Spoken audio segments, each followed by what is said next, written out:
स्वारगेट ते कात्रज ही अंडरग्राउंड मेट्रोचं काम आपण सुरू केलेलं आहे। कात्रज ते फुरसुंगी ही मेट्रो आपल्याला न्यायची आहे। कात्रज ते हिंजवडी मेट्रो मार्गाच्या कामाला आपल्याला गती द्यायची आहे। कात्रज चौक ते भिलारवाडी दरम्यान रस्त्याचं रुंदीकरण आपल्याला करायचं आहे।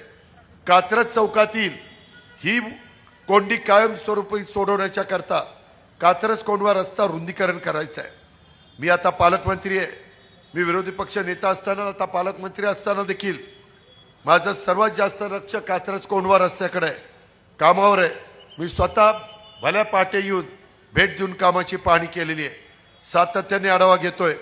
या कामाकरता काहींच्या जमिनी ह्या ॲक्वायर करायच्या होत्या, त्याला अधिग्रहण म्हणतात।